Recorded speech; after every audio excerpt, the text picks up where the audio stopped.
My dear children in Christ, you were in a relationship with a demon. Not a metaphor, not a dramatic way of saying they were toxic or emotional, unavailable. I mean, a literal soul-sucking, low vibrational energy that was using another human being as a puppet to drain you. And you are just now starting to understand that what you survived wasn't just a bad breakup or a rough patch.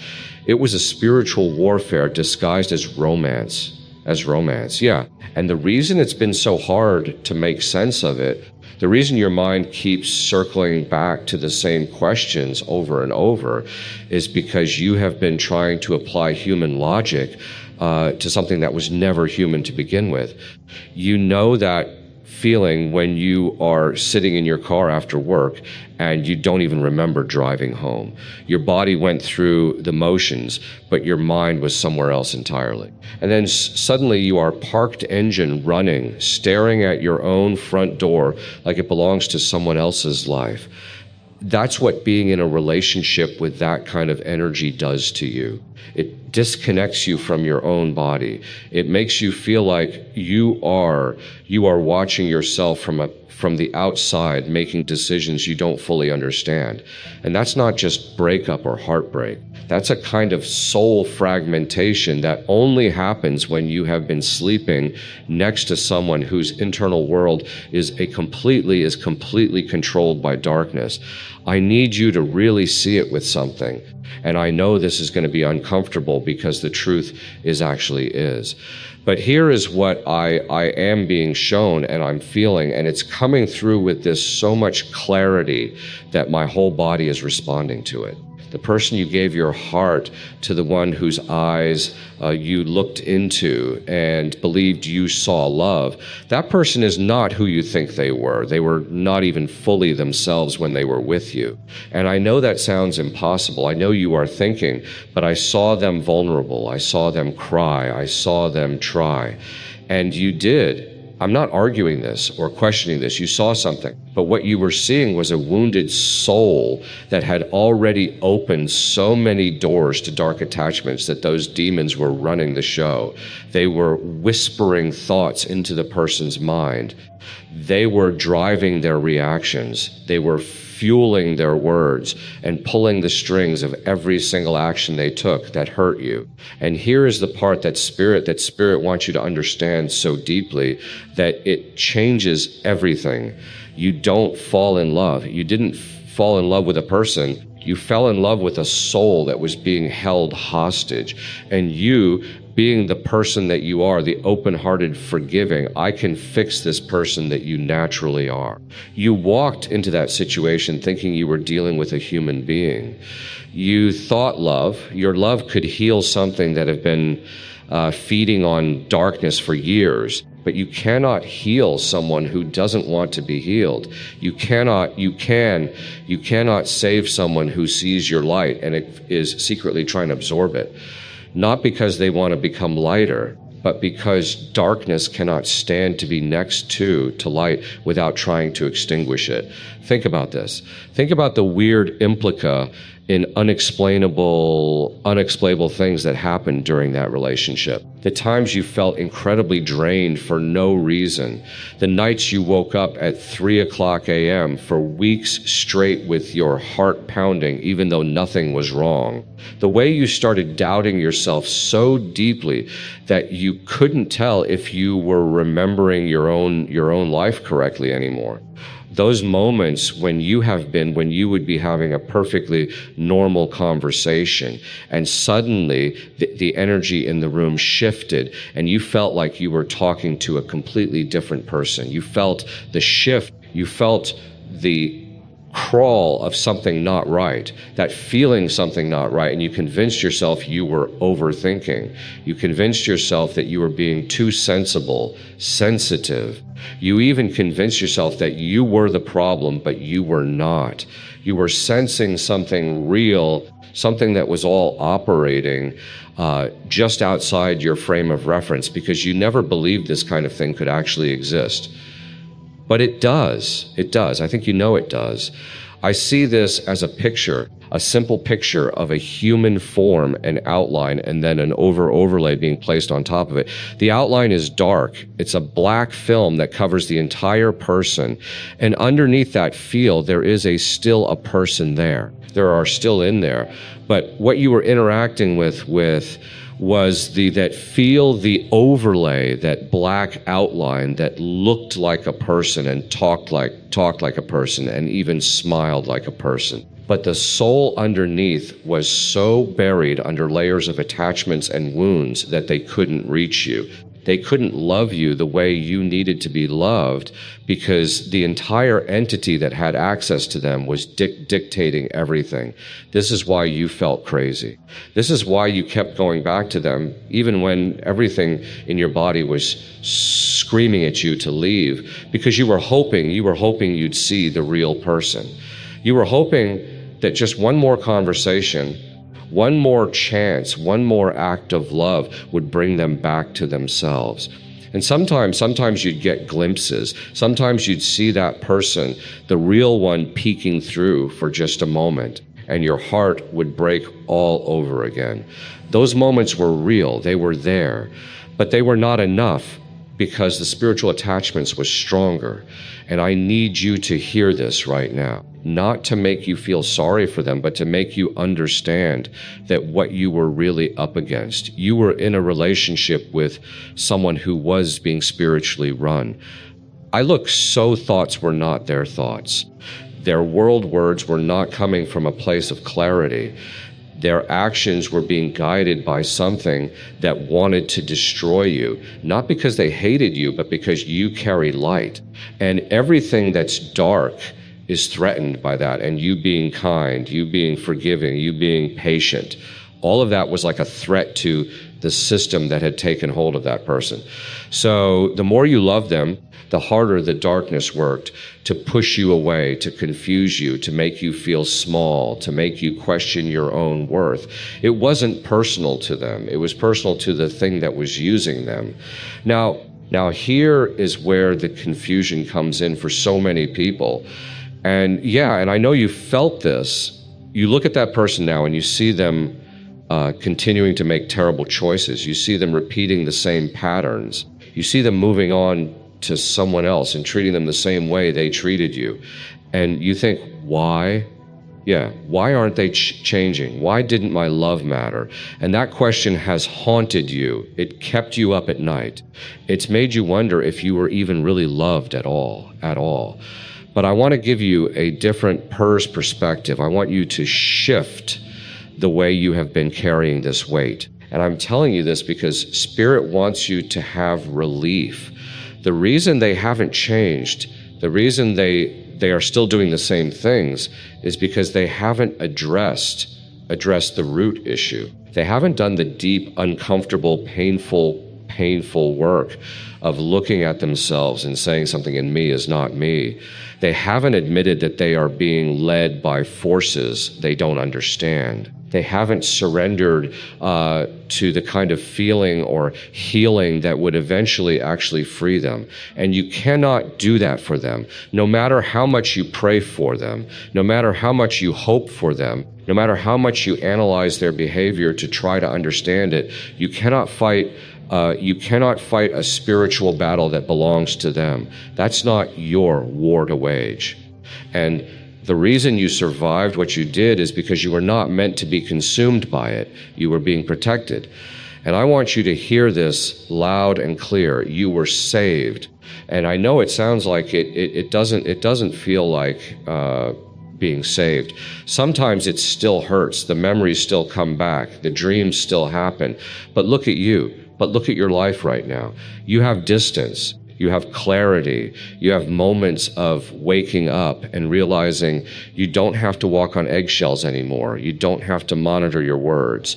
You don't have to shrink yourself to make someone else feel big. You are living in a reality that is yours, and that alone is proof that something bigger than you intervened.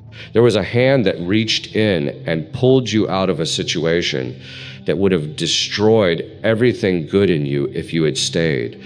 And I want to talk about something that Spirit has been showing me in waves. That's why I'm today speechless. The one you were with, they are now watching you. They are seeing you thrive. They are seeing you find your confidence.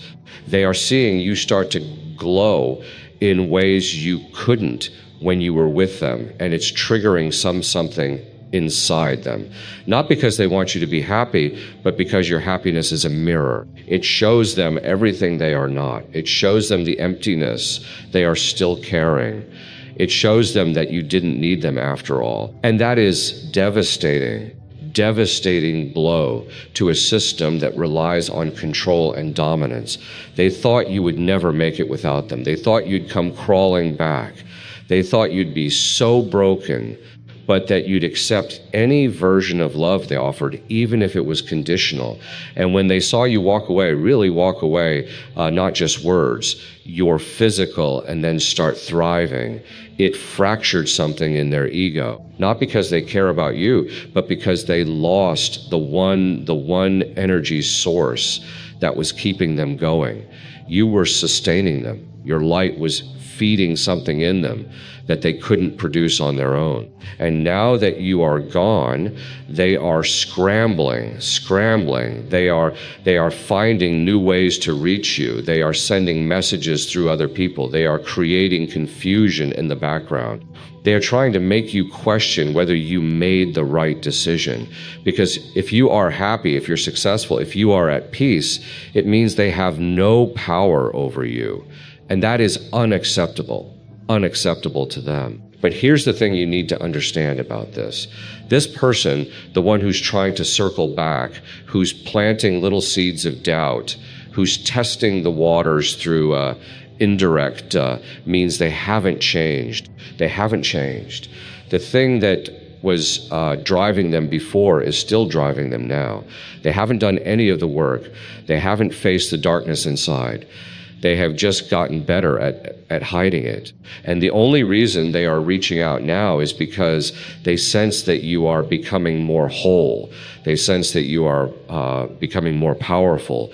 And when something is dark, when something it's always attracted to the light. Not the joy, not to join it, but to try to pull it back into the abuse, the pattern. That's the pattern, So I need you to understand something, and I need this to land deeply.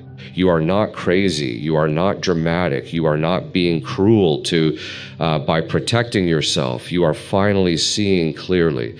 And that clarity is what's going to save you from ever falling into that trap again. The reason you are still processing this is because you are good. You are a good person. You believe in redemption. You believe in second chances. You believe that love can change people. Really, love can change people. Those are beautiful beliefs. They are part of what makes you who you are. And those beliefs have also been used against you. But that doesn't mean you should let them go. It just means you need to be more discerning about who gets access to your heart. They are signs that you can trust. Now, there are warnings that you previously ignored because you wanted to see the best in someone, but the best in someone is not always available. And when someone is being controlled by darkness, the best in them is buried so deep that even they cannot find it. That's a tragedy. Yeah, that's really painful to see. It really is, but it's not yours to solve. It's not your assignment. It's not your sacrifice. You cannot sacrifice yourself to save someone who has not chosen to be saved. The only thing that happens when you try to save someone who doesn't want to be saved is that you end up drowning right alongside them, and you have already been too close to drowning. You don't owe anyone that level of sacrifice. What I see for you moving forward is a life that keeps opening up. The more you detach from this situation, the more good things flow into your life. It's like there was a dam holding back your blessings, and removing yourself from that person was the equivalent of pulling the plug. All that stagnant water starts moving again. New opportunities show up. People who truly appreciate you start appearing. Synchronicities start happening that make you stop in your tracks and wonder if your guardian angels are showing off. That's what happens when you clear out the energy that was blocking your flow. And that person, the one who was dragging you down, they are still stuck. They are still in the same pattern. They are still being used by the same energy. They are still a puppet, but you are no longer their audience. And I think the reason Spirit wanted me to share this today, the reason this is coming through so intensely is because there are so many people who are still carrying the burden of a relationship that didn't make sense. They are still trying to find closure from someone who doesn't understand what closure even means. They are still waiting for an apology that will never come. And that weight is casting them their present moment. It's costing them the beautiful life that's unfolding right in front of them because they are still looking back over their shoulder and at something that was never good for them. You have to understand that closure is not something that person gives you. Closure is something you create within yourself when you finally accept the truth of what happened. And the truth is that you loved someone who couldn't love you back because they were spiritually compromised. The truth is that you did everything right and it still didn't work because the situation was designed for you to lose. The truth is that walking away was the bravest thing you could have done. And the truth is that you are not the same person you were before all of this happened. You are wiser, you are more cautious, you are more aware of energy. And that's a good thing. That's a really good thing. I also want to talk about the lingering attachment because I know you feel it. Even though you have been apart, even though you have healed in so many ways, there is still a cord that connects you to this person. And it's not a romantic cord. It's a spiritual one. It's the energy you invested is the part of you that still wants to believe they could be different. And as long as that cord is there, you will keep thinking about them. You will keep checking in. You will keep asking your friends for updates. You will keep Googling their name when you think no one is watching. That cord needs to be cut. That's uncomfortable. Yeah, to think about it. Not out of anger, but out of self-preservation, self-respect. You have that consciously decide that you are done being tethered to that energy, and it might take more than one attempt.